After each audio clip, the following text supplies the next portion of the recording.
दोस्तों, तो इस वीडियो में हम लोग डिस्कस करने वाले हैं इवन पाव्लोविक के बारे में।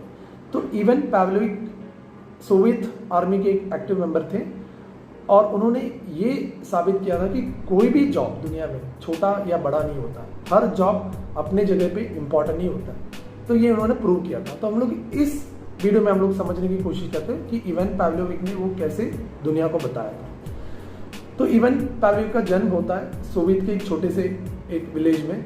1919 जुलाई 1 को उनका जन्म होता है। गरीब फैमिली में उनका बचपन गया था और जैसे जैसे बड़े होते गए तो उनको पैसे बनाने थे और उन्होंने देखा कि सबसे बेस्ट ऑप्शन था उस टाइम पे कि आर्मी में ज्वाइन करें। और वहाँ पे रिक्रूटमेंट एजेंसी के पास गए, बोला कि भाई मुझे फ्रंट लाइन में आर्मी का मेंबर बनना है, तो आप मुझे हेल्प कर दीजिए। तो बोलते हैं कि भाई तुम तो बहुत दुबले पतले बहुत वीक दिख रहे हो, तुम्हें हम लोग फ्रंट लाइन सोल्जर का ये नहीं देंगे, हम लोग तुम्हें कुक का काम देंगे।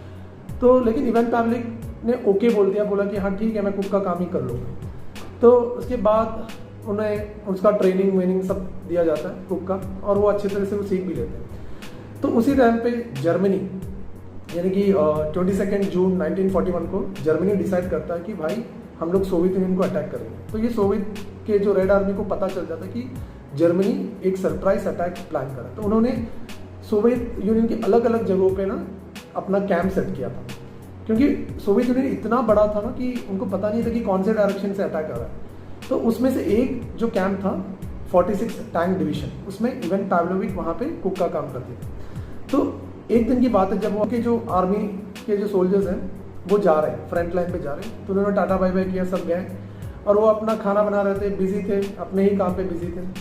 थोड़ी देर के बाद उनको आवाज़ सुनाया, टैंक का आवाज़ आ रहा था, टैंक का जो मोटर का आवाज़ आ रहा था, और वो थोड़े शॉक हो गए। उन्होंने जब देखा ना तो उन्होंने देखा कि पहले उनको लगा कि भाई ये तो सोवियत हमारे दोस्त लोग आ रहे हैं बोल के वो थोड़ा सा खुश हो गए।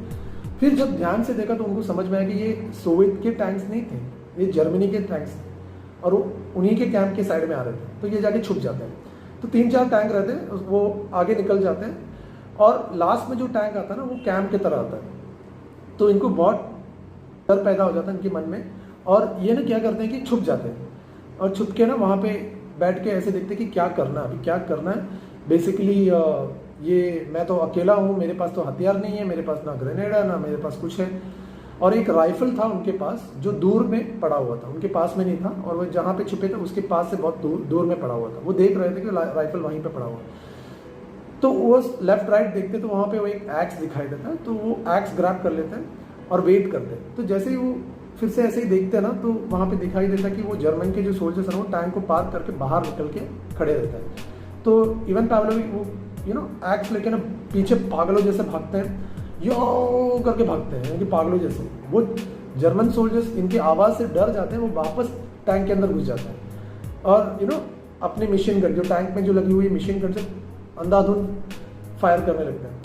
तो टैंक में ना बहुत सारे ब्लाइंड स्पॉट्स होते हैं, तो इवन पाव्लोविक को वो पता था, तो वो छुप जाते हैं, टैंक के एक साइड में छुप जाते हैं। और जब मशीन गन से वो फायरिंग हो रहा था ना उसी टाइम पे उन्होंने एक शीट निकाल देते हैं, वो वहाँ पे पड़ा हुआ एक शीट निकाल देते हैं, उसके ऊपर डाल देते हैं। यानी कि वो शीट ऐसे डालते हैं कि को ड्राइवर और जो ड्राइवर है उनका जो विजन है, वो जो वाइसर वाला जो विजन रहता है ना वो पूरा कंप्लीटली ब्लैकआउट हो गया था। तो उन लोग नहीं देख पा रहे थे, यानी कि उनको समझ में नहीं आ रहा कि कौन से डायरेक्शन में जा रहा है, वो बस फायरिंग करते जा रहे थे, मशीन गन से फायरिंग करते जा रहे थे। फिर इवान पाव्लोविक ने अपना एक्स निकाला और जो मशीन गन का जो बैरल है ना उसमें मारने लगे, जोर से मारने लगे। और मशीन गन का एक प्रॉब्लम है कि जब ज़्यादा फायरिंग करते हैं ना ऑटोमेटिकली हीट हो जाता है और जल्दी से टूट जाता है, वैसे ही वो टूट गया। फिर उसके बाद पागलों जैसे इवन पाव्लोविक ने क्या किया, चिल्लाने लगे, ए भाई वहाँ से ग्रेनेड लेके हम लोग उस टैंक को उड़ा देते हैं, ऐसा अलग अलग आवाज़ निकालने लगे। अभी जो जर्मन के जो सोल्जर्स अंदर बैठे थे ना उनको ऐसा लगा कि भाई यहाँ पे तो बहुत सारे सोवियत के सोल्जर्स हैं, हम लोग तो फंस गए। तो उन्होंने बोला कि हम लोग माफ़ी मांगते हैं, हम लोग सरेंडर करना चाहते हैं। तो इवान पाव्लोविक ने बोला एक एक करके बाहर आओ, और बाहर आने के लिए बोला।